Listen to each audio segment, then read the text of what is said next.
Assalamualaikum warahmatullahi wabarakatuh. Selamat datang kembali di channel Joran Bambu 71. Oke, bagaimana kabarnya teman-teman semua, teman-teman pembudidaya ikan dimanapun Anda berada? Semoga semuanya sehat ya, dan juga ikannya tetap sehat dan semangat sukses selalu ya. Oke, kali ini saya mau menunjukkan budik damber saya, gurame merah Padang ya. Saya kira jenis ikan ini sudah sangat populer ya di Indonesia ya. Ini dinamai gurame merah Padang karena warnanya yang merah cantik seperti ini ya. Jadi bisa sangat mungkin sekali dibudidayakan di ember ya teman-teman yang barangkali memiliki lahan yang sangat terbatas. Alangkah baiknya dipergunakan untuk berbudidaya ikan ya. Di sini saya ambil contoh di budik damber gurame merah Padang ya, ini ya. Jadi kok bisa seperti ini, bagaimana caranya? Oke, akan saya share pengalaman saya ini berdasarkan pengalaman di sini ya teman-teman ya. Jadi ini tebarnya udah kira-kira sebulan yang lalu ya, dengan ukuran tiga jari ya, 3 jarian ya. Dan tadi udah tak kasih makan juga pakai pelet ya, beli di toko pakan ikan ya. Itu banyak sekali yang khusus untuk gurame seperti itu ya. Jadi persiapan tebar ya, pertama persiapan tebar, terus yang kedua adalah air ya, terutama menyangkut air, pengelolaan air, bagaimana bagus untuk ditebar ikan itu harus seperti apa ya, nanti akan saya terangkan satu persatu. Kemudian perawatan sehari-hari, karena ini udah berlangsung 1 bulan, saya kira ini udah stabil ya kondisi ikannya di sini. Oke. Dan kemudian yang berikutnya adalah tentang perawatan air, pergantian air juga ya. Ini nanti bagaimana caranya ganti, atau berapa bulan atau berapa minggu diganti ya, seperti itu akan saya terangkan. Kemudian yang berikutnya adalah kapan bisa dipanen ya. Banyak sekali yang ditanyakan kemarin yang di video saya sebelumnya juga seperti itu. Oke, untuk yang pertama adalah persiapan ditebar ya. Pertama tentunya kita sediain embernya teman-teman ya. Yang ini ya, kalau ini yang saya pakai di sini adalah ember berukuran 70 liter hingga 80 liter di sini, karena banyak ember juga di samping kanan kiri ini, tapi ini lagi kosong ya. Yang saya coba tebar baru satu ini ya teman-teman, yang lain baru persiapan. Itu ada ember kosong semuanya, ini baru airnya baru beberapa hari saya isi ya. Oke, persiapan tentunya ember ya, ember yang kapasitasnya atau isinya sekitar 70 hingga 80 ya, ini yang dipakai di sini.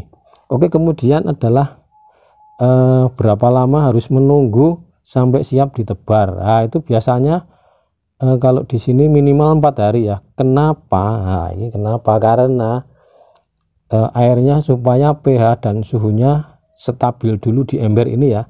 Itu menurut ilmunya seperti itu, tapi kalau pengalaman saya, asalkan di situ udah ada ini ya, ada plankton kecil-kecil yang hidup, serangga, anak-anak serangga yang hidup di dalam ember itu, artinya ember ini udah logikanya udah bisa dihuni oleh makhluk hidup, ikan tentu saja seperti itu.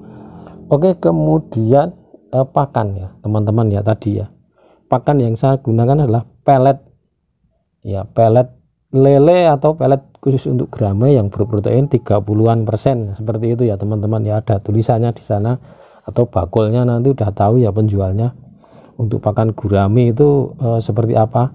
Oke, dan yang kemarin ada yang ditanyakan juga teman-teman itu, yang tanya Besar kecilnya pelet itu kan menurut di situ udah ada labelnya, tulisannya ya.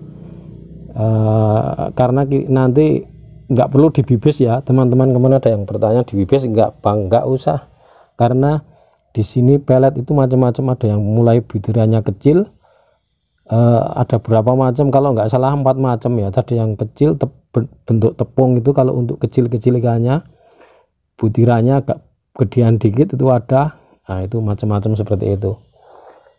Oke, berikutnya adalah perawatan air. Nah ini sangat penting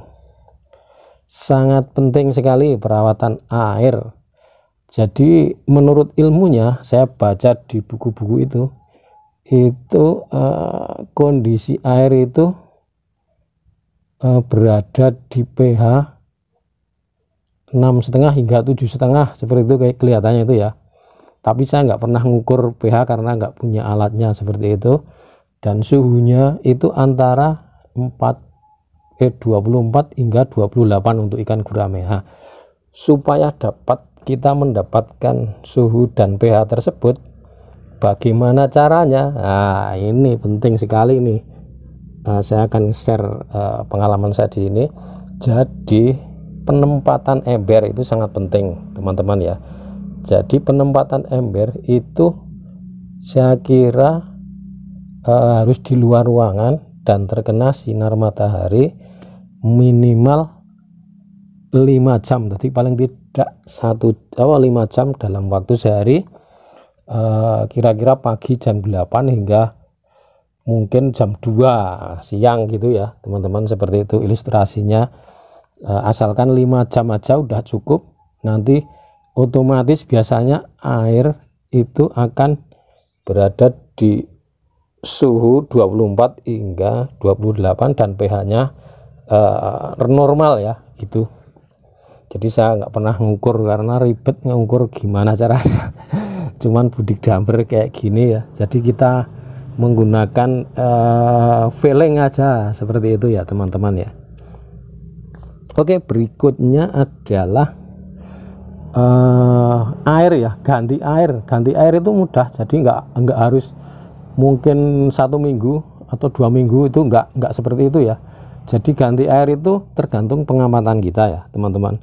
Kalau kita amati air yang ada di ember ini udah bau ya, bau busuk maksudnya, atau kalau pagi atau sore ciri-cirinya banyak gelembung-gelembung di atas ataupun apa ya itu kotor yang di atas itu, apalagi baunya itu menyengat sekali, biasanya itu harus cepat-cepat diganti. Dan biasanya ikan kalau kondisi air kotor itu makanya nggak lahap ya teman-teman. Itu ya ciri-cirinya seperti itu, harus cepatlah diganti. Jadi nggak nunggu harus mungkin 3 hari 5 hari atau seminggu 2 minggu, nggak gitu ya. Jadi tergantung pengamatan kita saja. Oke gitu ya teman-teman yang mungkin bisa saya share ilmu di sini.